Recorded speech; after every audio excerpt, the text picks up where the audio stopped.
He was looking for me.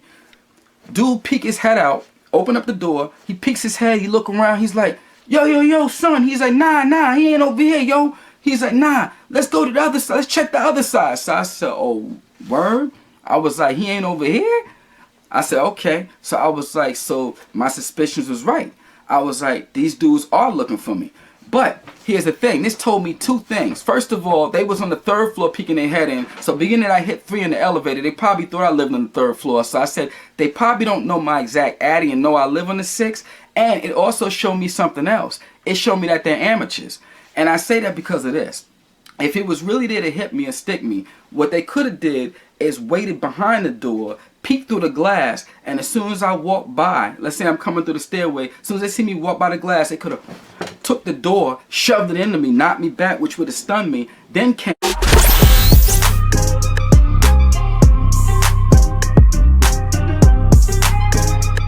I want to welcome you all back to another episode of LB Tales from the Hood. And in case you don't know by now, I'm your host LB, and I'm basically bringing you stories from my past, things that I went through, just giving you my perspective, you know, things that I learned, mistakes I made, and it's just basically so you can learn from it and possibly not make the same mistakes I made, and it's to educate and also entertain as well.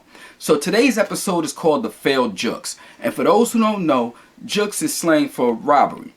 So, this story takes place roughly around 13 to 14 years ago when I was living in a section of Queens called Corona. So I was staying in the projects, and basically I was there with my wife and my son. He was about, I would say around 1 or 2 at the time. So basically the building we were staying at, it was like 99, I would say 0.9% Hispanic. Now, we was like one of only 2 or 3 black families staying in the building. Now I bring that up to say this. Even though it's mostly Hispanic, let me tell you something. It's all love. Love my Hispanic people. And, you know, I know sometimes that they said that there was tensions, you know, sometimes between black and brown. But let me tell you something.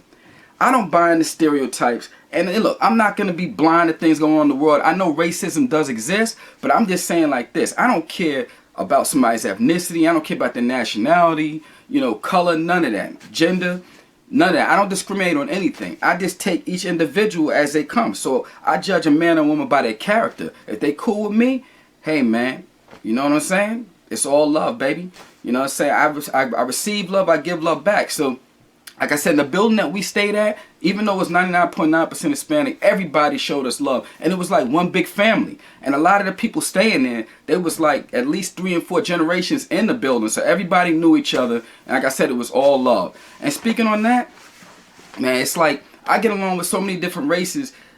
Italians, that's another thing. I know they said it, you know, a lot of people say like, oh, you know, a lot of Italians don't like blacks. Look, man, like I said, I can't speak on other people's experiences, but I love my Italian people. I get a lot of love from a lot of Italians. Matter of fact, speaking on Italians, there's a friend of ours, friend of the family. Name is Ronnie. A few years back, he stayed with us about 2 weeks in our home. We opened our home to him. Good friend of the family. He's been a friend of the family for many, many years. Mom went to high school with him. Good dude, man. Real stand-up guy. So when he was staying here, I remember one time he asked me to take him up to the store up on Linden so he can grab a pack of smokes. So when he was going to get out, he noticed a couple guys like eyeballing him kind of funny, because I know it looks weird, you know, brother riding up in the hood with, you know, white gentlemen, they looking like, and you know a lot of brothers Matai in the hood, they like, yo, you rolling with police, or who is this dude? We didn't know this dude. But, you know, he was saying, no, he was telling me the vibe seemed kind of off or whatever, and they was looking kind of crazy. And I told him like this, I said, don't even worry about it. I said, you go in the store, you gonna be good. And here's the thing, man, you know, I get along with everybody. You know, I ain't trying to beef with nobody, especially ain't trying to get no local beef. But I mean, it is what it is. If somebody's with me, they with me. And if somebody with me, they like family to me, and I'm going to hold them down no matter what. So I said, you know what? I said, go ahead in the store, get your pack of smoke. So I got out the car, and I was like this. And I just was looking, not really trying to grill the dudes, but I was just looking like, yo. I gave him that look like, you don't want to mess with dude, because if you got a problem with him, you got a problem with, you know what I'm saying, with me. I'm going to hold them down. You know, whoever I'm with, ride or die, baby. That's how I get down. So like I said, love my Italian people, love my Hispanics. Man, matter of fact, speaking on Italians, I remember years ago I was working a job. I think it was, I could be mistaken, but I think it was his Hertz job. And it's funny, it was this spot out in Long Island. And what's crazy is most of the people I was working there was Hispanic as well. And they really, a lot of them didn't really speak English that well. Like, I don't even know if English was their second language. Some of them just spoke all Spanish. And it's crazy because when I went in the interview, it was the guy that was interviewing me, right? White guy. He was talking to me like, okay, I'm giving you the job. Do you understand? And I'm like, okay. I'm like, first off, the whole application was in English. I filled it out completely, brought my resume in, and he's talking to me. I guess, I don't know. I was told one time I was working some other job somewhere, and they thought that I was Dominican or something. So I guess he thought I was Hispanic as well. But I'm like, I understand what you're saying. And what's crazy is when people think that you don't understand English, they always talking like, do you understand what I'm saying? Like, if they talk like loud and slow, like, you gonna pick it up. I'm like, come on, man. I'm like, I'm not, I'm not deaf. I get you. I don't have to read your lips. I understand English. But anyway, they hired me there. And I remember I used to have to go pick up the cars. And when I used to ride with the rest of them in the van, it used to be like a Hispanic dude driving. They was all in the back. So I really, like, I'm not gonna lie to you. I took Spanish maybe like 4 or 5 years back in the days in school. I never really paid attention in Spanish class. Only thing I know is como te llamas. That's about an hola. So whenever they would say something to me, they would get into their language, and I'm like, I would just be like, see, I feel they like, then they would be laughing. They probably would talking to each other like, and I don't know what they were saying. They probably like, yo, this dude crazy. He don't know what the hell he's saying. I'm like, hey, I'm just gonna keep saying. I was like, see. But it was cool though. Like I said, I love my Hispanic people, man. Love my Italians. Oh, about the Hertz job too. I ended up working on there with this guy who actually turned out to be John Gotti's nephew. And what's crazy about that family is a lot of the guys in the family, they name him John. I mean, hey, it is what it is, but I'm not mad at them. A lot of us in black families too, we tend to name our children after us. Me, I wanted to give my kids their own identity, but we all share the same middle name, which is my middle name, which is my grandfather's name. But make a long short story, I'm not going to get on to that. The point is, they're very big on family. So when I was working with John Gotti's nephew, I remember we got to talking, and he was always talking about how good his Uncle John was and this and that. And he was like, in the media and how it's portrayed about, his uncle and, the government going off. And I said, look, man, I was like, I don't even buy into stereotypes. I don't care what anybody say. I said, I take people as they come. And he was like, Uncle John was a good dude. He did a lot for the neighborhood, loved family. He was big on family. And I said, I could respect that, man. I was like, my other times I know one thing I know about them is they're big on family. They love family. That's why we have a whole lot in common. That's what I'm saying. You never know what you have in common with people. So you might look different. You might have a different culture and background, but there's always things that we have in common. And they are big on family. And that's like me. I'm big on family. So we had a lot in common. He was a real cool brother. He was a hard worker too. Good guy. So like I said, he always talked about his Uncle John. Matter of fact, John Gotti, may rest in peace. Shout out to his Uncle John, though. But like I said, it was a good, hard-working brother. And it was a legitimate job for people out there. What are you doing? No, I think it was at the Hertz job he was working. Like I said, hard worker, good brother, and all that. But like I said, another thing, shout out to my Greek people. I have another guy, he happened to own a gas station with his father. Good dude. He's Greek. One time he was talking about too, he was showing me pictures of an island. I think if I'm not mistaken, the island was Kalimos. We were showing his father. I think he was a fisherman back there, and he came to America, worked hard, saved his money, brought his own business, expanded out, bought another one. So like, I'm really proud of him, man. Shout out to him as well, man. Shout out to my boy Mike. Man, like I said, love my Greeks, love my Italians, love my Spanish. I love everybody, man. Like I said, it don't matter where a person's from. I don't judge. I judge on the content and character. And like I said, I've never had a bad experience with different, well, I can't say I never had a bad experience with certain races, because if you watch my previous story, I got jumped around the age of 5 years old in Seattle, Washington, but some people who happen to be racist, they happen to be white. But the only thing I would have to say is, one time I was working at Accessoride, and I remember I had to take a trip out to Staten Island. So I went to this one pizza spot, little Italian joint, and when I went in, I'm not going to say it was a bad experience. Here's the thing, right? I go in there and I see the pizza laid out, so I ordered 2 slices. So I told the girl, like, yo, I'm on my my lunch break at my job. I need it hot. She's like, it just came out the oven not too long ago. It was hot. But I noticed too, when I walked in, some of the patrons that were sitting in there, they was looking a little funny. It was like, maybe they're not used to somebody my color walking, frequent in establishment, but they just was looking not real crazy, but the vibe seemed a little off, but whatever. Went in there to get my pizza. So she said it was hot already. She gave it to me. Got back to the car on my lunch break. Went to eat my pizza, and it was cold. So at first, I could easily flip and say, yo, they was trying to get me out of there, racist. But I was like, nah, I was like, I'm not even thinking like that. I said, you never know what the situation is. I said, maybe she really was, who knows? Maybe somebody took it out. Maybe she was in the back doing something. She came out. They told her it was hot, or she thought it was hot. Maybe it was a mistake. Or you never know. Maybe with the vibe, maybe she knew there was an area that sometimes if people didn't like, people who look like me, maybe it'd be an issue. So maybe she just wanted to get, maybe that was God working on my side. Maybe he was just trying to give me my food and get up out of there. When I left out of there, when I realized it was cold, I just took a note of that spot and I said, well, I'm not going to go back there and frequent it, but I'm not going to automatically off the rip just think they was racist. Because I was like, sometimes, especially, I understand, black people, we've been through a lot in this country, in this world, feel like everybody could be against us. So each situation could feel like it might be a racist situation, but it's not always the case. So I don't try to be quick to just throw in the race card and jump to conclusions, but I'm also not stupid. Because if I'm not getting the great, the service I feel I should get, I'm not going to frequent establishment, I'm not going to get my money. But, I don't even remember the name of it, but I wouldn't even bash it if I remember the name of it. But whatever, that's neither here nor there. So the point is, like I said, got a lot of love for a lot of different coaches. And like I said, getting back to the story without getting too far off on a tangent. Oh, one more thing too. I want to speak on this. There was issues back in the days in New York between the Jewish community and the black community. Now also when I was driving for a Cessna ride, I remember one time I was driving like the van. I can't remember the name of it, MV1, whatever the name of it, it don't matter. The point is, I was driving a van and I had to pick up this Hasidic Jewish man or whatever. He was like a rabbi, and I had to drive him to like a synagogue in Manhattan. I think I picked him up, I can't remember, maybe somewhere in Queens, wherever I picked him up from. Where I picked him up from is not important. But the point is, the whole ride there, we really got to talking and we really got to clicking. And what's crazy is we had a lot in common. A lot of the movies he liked, I actually saw. I like to read a lot of books. I've read probably 1,000 books, whatever.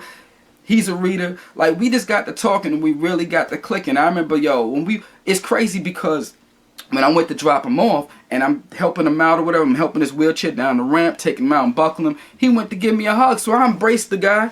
And it's crazy, we right there in front of the synagogue and a bunch of the other Hasidics were outside and they're looking like, to them it's strange. They're like, he's hugging this dude? And I'm like, yeah. And then they looked and he went to talking to them, whatever, and they was like, all right. And they was like, peace or whatever. He let them know, I was just a cool brother. And you know what's funny? To me, like I said, you show me love, I show you love. So he was my brother. That's how I felt in that situation. If anybody would have tried to run down on him or assault him, when he was in my presence and under my care, when I'm transporting to the situation or to the synagogue, they would have had a problem with me. They would have had to go through me. So just letting you know, man, like I said, the whole Jewish and black, crazy relation thing back in the days had nothing to do with me and nothing to do with that. I didn't prejudge. To me, that man was like my brother in this situation. All love, man. Love the Jewish community. Love everybody. So anyway, getting back to the story, because I'm going off on a tangent here, but I just want to throw that in just to let you know, man. Let's improve race relations. Let's love each other, man. We all brothers and sisters, under the Most High anyway. But getting back to the story. So one day I'm coming back to the building. I don't remember where I was. Maybe I went to the store, whatever. But I'm coming back to the building, right? And as I'm approaching my building, I noticed two guys I've never seen before. Not that I know everybody, because if you know the projects, it was like 6 floors in the building. We actually stayed in the top floor, the very top. We used to call it the penthouse. It was a huge apartment too. We had like a huge view. You could see like all the other buildings. It was a beautiful view. But anyway, even if it was a projects, there's a lot of beauty still in the projects in the hood. And actually we stayed like, I would say like across the street and like a block or two away from Left Rack. We was right there by Left Rack. It was 55 Ave, 99th Street anyway. But without getting all that, that's not important. So we as I'm approaching the building, I see these two guys. I noticed that they're moving kind of shady, and it's just the way they're looking. Like, usually if guys is hanging out in the building, in front of the building, sometimes they're doing something, either smoking a bone or they might be smoking weed, whatever, or sometimes like if people going to visit somebody, they'll just hit the buttons, the different buttons, the buzzers or whatever, and buzz somebody's apartment if they don't know their man's apartment or whatever, or they'll just buzz it and somebody let them in, or they'll buzz the people they're looking for or whatever. Or sometimes people will hang out and when they see somebody come in, then because you needed a key in this place we lived in, you need an actual key to get into the front door. It was a big metal door, then you had to go down the steps, then it was the elevator and the stairways. So, but they was just looking, I don't know, just something about them. I never seen them before. Like I said, I didn't know everybody in the building, but everybody I encountered was all love. It was all family. Never seen these two guys before. And the way they were moving, you know, hell, that wasn't my first time in the hood. We moved there like in '05, and if you watch my previous stories, I was living in the projects in VA. We lived there about 6 years, from about 91 to 97. So, you know, being in the hood, being around certain elements, being around certain people moving a certain type of way, you know, it's, you know, I could kind of recognize certain things, and I have situational awareness. So the way they're looking, I'm like, I'm not trying to prejudge, but at the same time, and not be paranoid at the same time. But when you're going through certain hood experiences, let me tell you something, PTSD is a real thing. If you're going through something, get mental health issues. Get mental health, because a lot of mental health really is undiagnosed, especially in our communities. We be like, nah, we don't need help. But PTSD is a real thing. But I'm trying not to be paranoid. But I'm looking like, they looking kind of shady in the way they moving. I'm like, something don't seem right. But I'm like, whatever. Go to the door, take my key and lock it.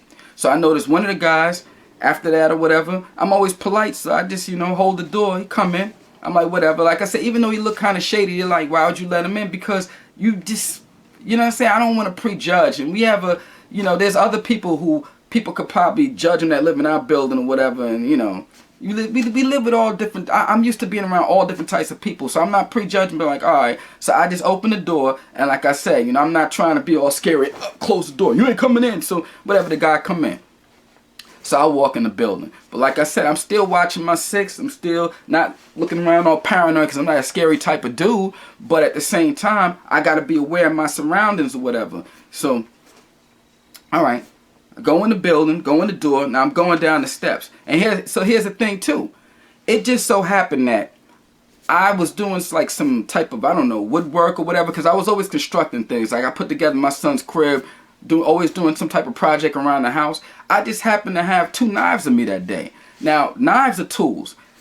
Not to be used as weapons. Actually, back in the days when I was in the Boy Scout for a short while, I actually got my tokenship badge. So I'm trained with, you know, the use of knives. Plus in New York, there's like a rule, your blade could be, I think, no more than like maybe 2 inches, something like that. But everything was in compliance. But I happened to have, you know, 2 of them on me that day or whatever from doing some work earlier. So being that I had the tools, it was in my pockets. Now, I say that to say this. Like I said, they're not to be used as, you know, I'm not carrying them as any type of weapon, but if push come to shove and I'm in fear of my life, at least, you know what I'm saying, and these 2 guys came behind me looking shady, I was like, you know, if I'm forced to defend myself, I was like, thank you God, I'm blessed to actually happen to have them on me today or whatever. One in my left pocket, one in my right pocket, but whatever. Here's what happened, right?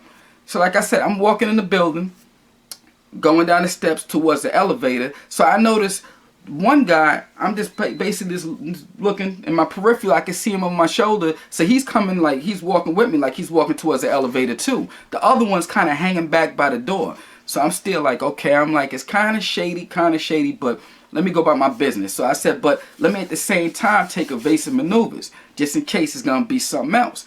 So when I go in towards the elevator, it's like an old elevator too. Like the elevator, like if anybody know the projects, you know, regular, like sometimes the elevator's pissy, staircase is pissy, whatever. But this elevator door too, also some elevator doors, like the new elevators, have the sensor in it. So if it sent somebody in the door, it'll open back up. This elevator was like old school and had big heavy metal doors. When it closed, if you're not careful, you get a leg or a foot caught in there, it's gonna drag you up and you're gonna get your joint cut off. Now I said it to say this. As soon as I get in the elevator and I step in there, the other guy stepped with me. One of them or whatever.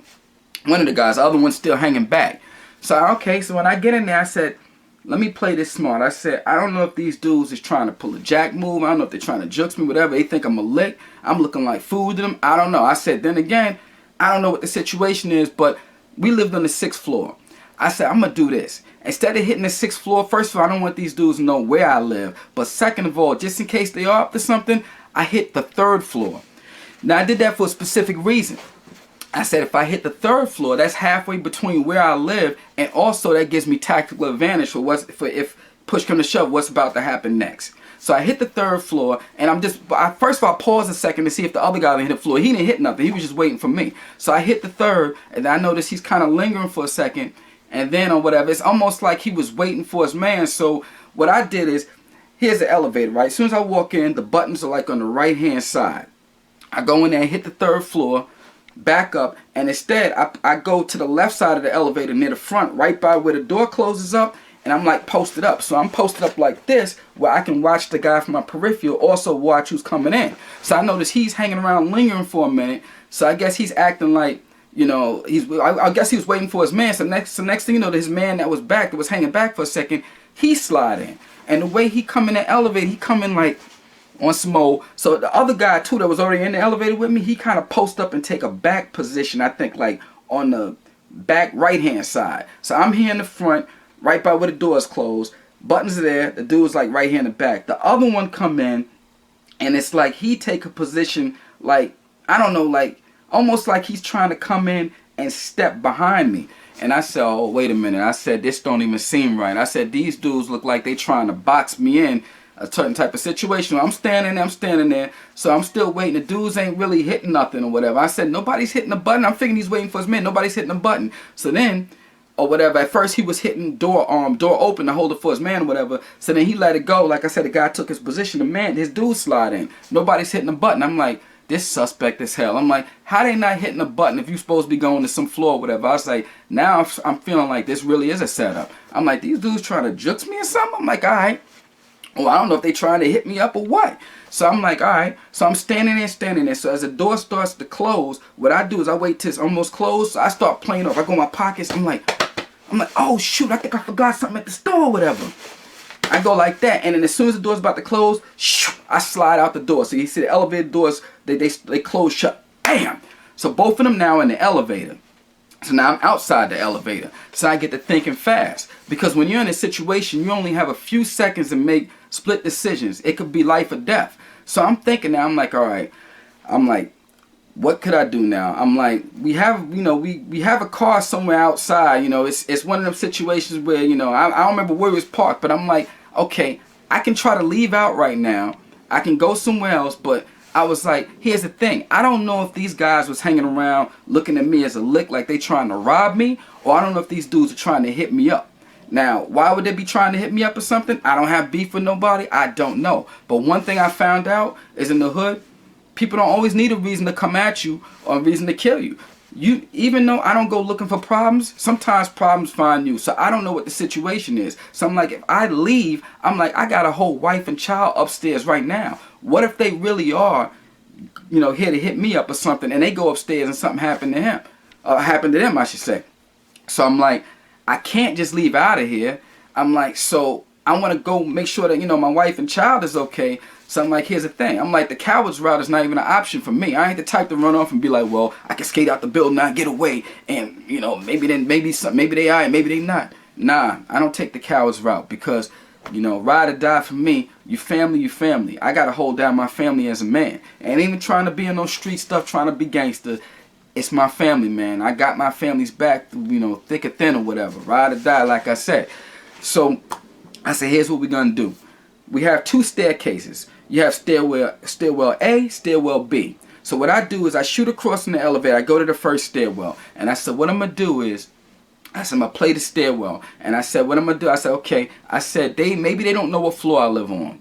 I was like, I hit the 3rd floor. Maybe they think I live on the 3rd. Maybe they don't know. Like I said, they're just trying to hit the lick. But I said, and in the staircase, when you go in it, it's like 2 flights per floor. So it's like you got to go up 1 stairway, go around, go up the other stairway. Then that's like floor 2. Go up 1, second one, that's floor, you know, the floor. And another thing too is the reason why I got the elevator, because first of all, if somebody's trying to stick you in the elevator, that's the horrible place to get stuck up at, because it's a tight space and you don't know what these clowns are gonna do. Because first of all, okay, let's say they stupid as hell, because, you know, the way they're moving, they look like young bulls. They look like, you know, some hood dudes, and you don't know if they're intelligent or not. But the way they're moving, I don't know. They look, first of all, they look grimy. They look a little grimy, not like, but you know, like I said, I try not to judge. That's why at first when I was coming in, the way the door is anyway, people be like, why you let them in? Because first of all, when you open up, it's a big metal door, so you got to swing it open anyway. So it's not even like I could have tried to close them out, but I ain't trying to do that all anyway, because you act like you scary in the hood right there. the streets is always watching. You can't be scary, and it's not trying to be tough and all that. But if they wanted to get in, they was gonna get in anyway with me or whatever. Or the dude that was right, he was right there at the door, so he was gonna come in anyway. So the point is, let's say the dude was stupid and he actually tried to up on me in the elevator, pull out the blicky or whatever, and wanted to bust off in the elevator. That first of all, I'd be dumb as hell, because in that tight space, even if he got me at point blank range, if somebody shoots you in the elevator and the bullet go through you, that shell will go through you, and it could bounce off the steel, the walls of the elevator, and it could actually hit one of them. So shooting in the elevator is dumb as hell, but sometimes hood buggers, they ain't got all that common sense. They may not know any better, whatever. But another thing is, let's say they had a knife in them. They had a knife, they could try to stick it in me, or one of them could try to catch me from the back, full Nelson me, put me in it, you know what I'm saying, yoke me up, whatever. Other one try to get me or whatever. You don't know what's gonna happen. So you never want to be in tight spaces. So that's why I got up out of the elevator. So when I went to the staircase, I said, okay, here's the thing. I'm like, I hit the 3rd floor. You know, I don't know if they really know who, you know, where I live, or if they know who I, you know, if they actually coming for me. I'm like, I have no reason to have a target in my head. I don't have no money in my head, but I'm like, regardless, you don't know if dudes is some initiation, they gang, they trying to hit me up. I don't know what the situation is, but I said I'm gonna play it like this. I said, since we got stairwell A and stairwell B, I'm gonna go up my flight of stairs, then I'm gonna keep switching. I'm gonna switch from stairwell A, go to stairwell B, go from stairwell B to stairwell A. So still, like I said, I don't even know if these dudes is trying to get me, so I'm going up the staircase. And when I go to the first, when I'm going up the first flight of stairs, I'm staying close to the banister, because then I can keep my eye on the door. Because when you get to each floor, they have a door, and I believe the door had like a little glass square cut out so you can see through to the floor. So I'm staying close to the stairwell. Then when I get to the next part of the stairwell, when it's by the door, I'm staying close to the wall. And at that point in time, I reach my hands in my pockets, and I unfold my knives, both of them left, right pocket, and I got my hand on it, on the handle, and I'm staying close to the wall. I'm staying real close. Heart's beating, it's racing, because this is not the first time that, you know, people seemed like they was coming for me or whatever, or coming after me. It's not the first crazy hood type of situation I've been in, but still, at this point, I'm like, still thinking to myself, is it paranoia? They may not be coming for me. I don't know. But I'm like, just in case, I got to take certain evasive maneuvers. So I'm staying close to the wall when I get by the door. And I'm doing that because I'm like, if I stay close to the wall, they can't necessarily, if they're looking out the glass, they're just going to look straight. And I'm like, if the dudes open the door, when I get close to it, I'm like, right there, I got the drop on them. Because as soon as they open the door, they're going to try to peek their head out. Or if they do have the weapon, they're going to put the blicky through there or whatever. They might have the knife out, whatever. I don't know. But I'm like, once I see them or whatever, if I'm up on them when I'm coming close to the wall, I got the drop on them. So I go up, like I said, the first 2 flights, I'm at the second. When I get to the 2nd floor, I cut out the 2nd floor. I go to stairwell B. Then, as I'm going to stairwell B, I'm heading up the first flight, staying close to the banister, because of the banister, I still have view of that door as I'm coming around. So that way I can just duck back behind the banister or fall back if I have to, if I see their head coming out. But then, like I said, when I get to the 2nd flight, when I'm coming around by the door, staying close to the wall still, hand still in my pocket, on the handle, ready. Because at this time, at this point in time, I'm in fear of my life. Not that I'm trying to hurt anybody. I'm not trying to stick anybody. These are not weapons in my pocket. They're tools I happen to have on me. But at the same time, if I'm in fear of my life and I'm forced to defend myself, if they have weapons, you know, somebody's trying to take my life, what am I going to do? It's self-defense, man. I'm not about any type of offense, any type of violence, but I am about, you know, self-defense and you know, defending my life and the ones I love. So when I'm getting close to the 3rd floor, when I'm going around the stair with the first stair with a banister, here's the thing, and this is what made me realize they was looking for me. Dude peek his head out, open up the door, he peeks his head, he look around, he's like, yo, son. He's like, nah, he ain't over here, yo. He's like, nah, let's go to the other side. Let's check the other side. So I said, oh, word? I was like, he ain't over here? I said, okay. So I was like, so my suspicions was right. I was like, these dudes are looking for me. But here's the thing. This told me 2 things. First of all, they was on the 3rd floor peeking their head in. So beginning I hit 3 in the elevator, they probably thought I lived on the 3rd floor. So I said, they probably don't know my exact addy and know I live on the 6th. And it also showed me something else. It showed me that they're amateurs. And I say that because of this.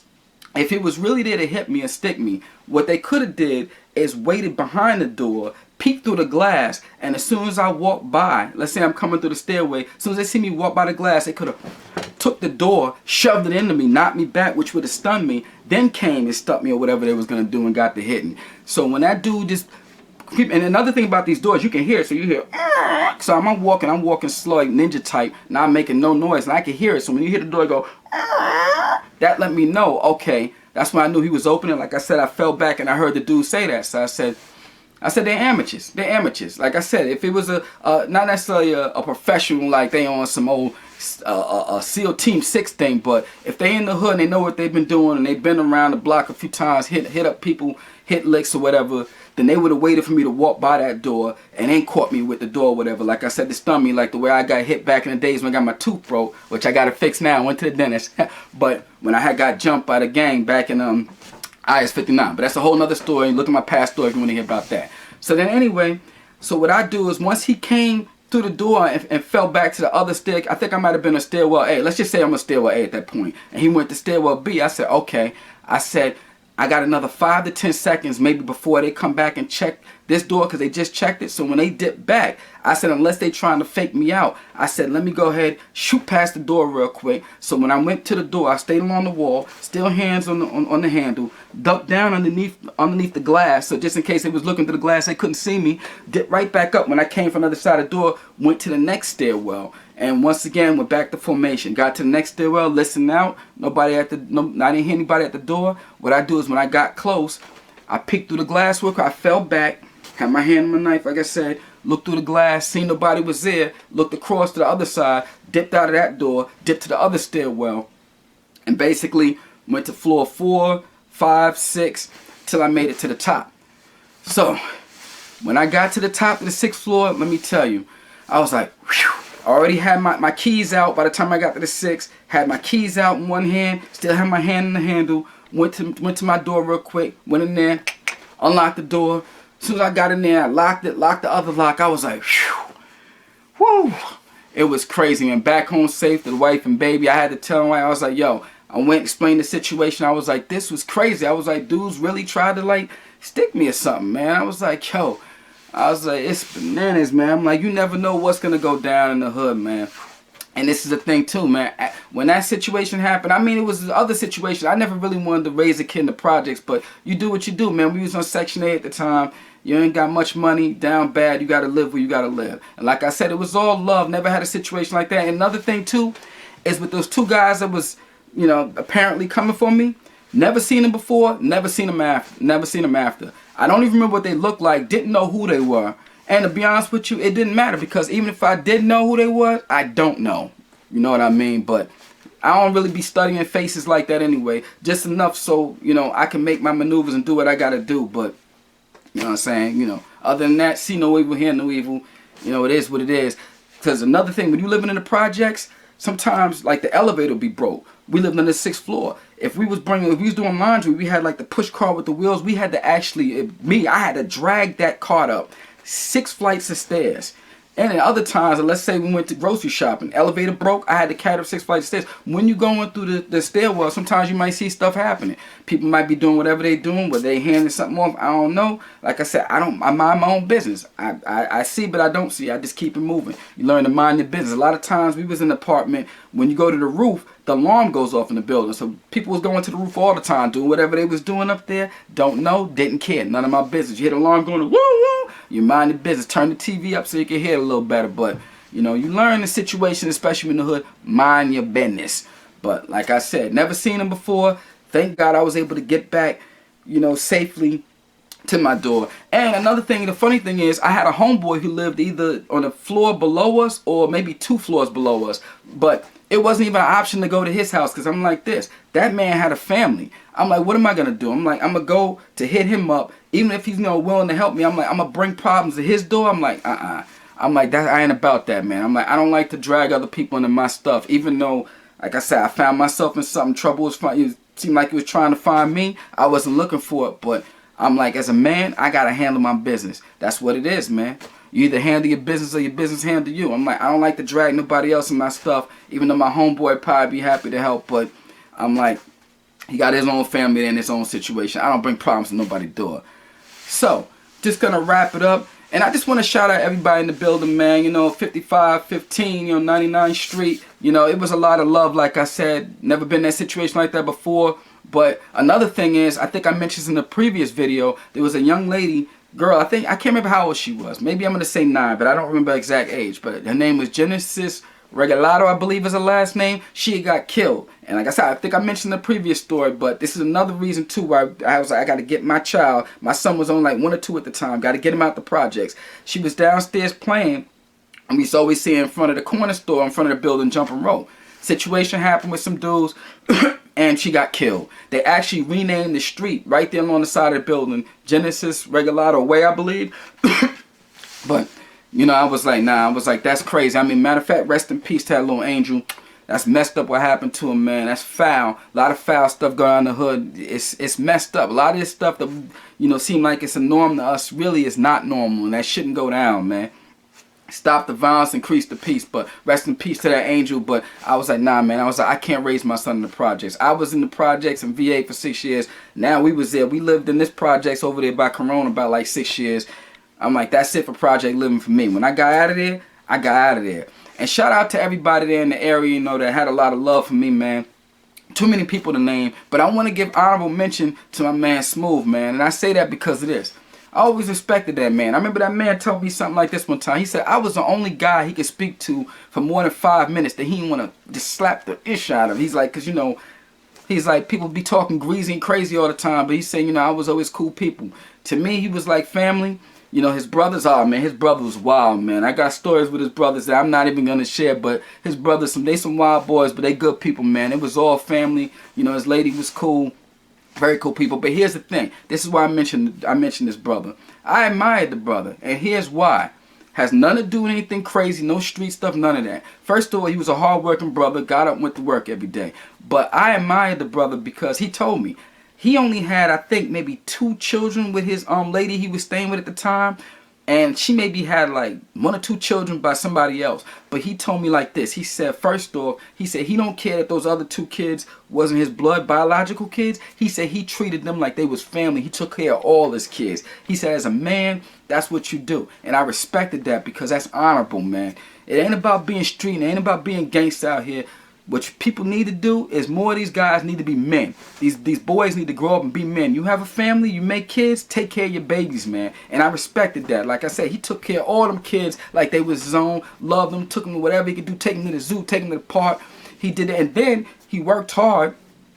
When he got his bread up, he actually moved them further down south. He told me he got the little land, he got the house with the white picket fence. He was so excited telling me about that. He was so excited, I was excited. I was kind of sad because I was going to miss my homeboy, but at the same time, I was happy for him because I said, good, you got him out the projects, you did right, my brother, gave him a pound. We stayed in contact a little bit after that, but out of sight, out of mind. After a while, we kind of lost contact. Numbers changed. It is what it is, man. I really miss him, though. He was a good brother, man. Like I said, honorable dude. Shout out to Smooth, his whole family, his brothers. A lot of love for them, man. They was like family. So I'm not going to drag this on. The video look like it's 30-something minutes. It's going on kind of long, man. But that's the end of the story. It's called The Failed Jokes once again. And like I said, I don't know if those brothers was actually trying to jukes me or whether they was actually trying to hit me up. But I'm thinking it's more the former than the latter, because if they was there trying to hit me up for whatever reason, not like I said, not like I had a target in my head. First of all, killers ain't gonna just miss once and that's it. They either gonna double back or triple back. So I never seen them again. So I guess, like I said, they, for whatever reason, they looked at me when they hit the lick, whatever, I don't know, trying to jukes me, but it's all good. Like I said, I didn't even try to find out who they was, because first off, the streets is always talking. When you think somebody ain't looking, they looking. And stuff always go through the grapevine. And if you tapped in with people, I'm tapped in with a lot of people, you can inquire like, yo, such and such happened this date. I found that the best thing to do is when you survive a situation, leave it alone, man. So I wasn't even concerned. Like I said, when you're going through something, you may not know why it's happening, but the why is not important. The question should be, how are you going to get up out of it? How are you going to make it to your family? How are you going to see another day? So I didn't know why they was coming for me, but I didn't even care. Because when the situation is on, it's on. You got to use situational awareness, use your smarts. I got up out of it. I'm safe.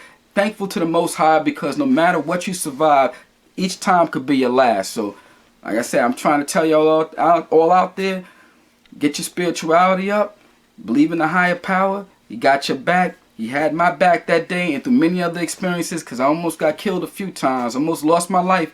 I flatlined in the back of the ambulance. You ain't seen the story? Go look at my previous story. But I think the name of that story was When 911 Saved My Life. Something like that. But anyway, I'm going to end it now. Hope you enjoyed the story. This was the Failed Jokes. Once again, I'm LB. And you know what we're going to do. We're going to do our signature sign off. We're going to chill to the next episode. LB out, man. Stay peace, stay love, and stay safe out there. Stay dangerous. Love y'all. Peace.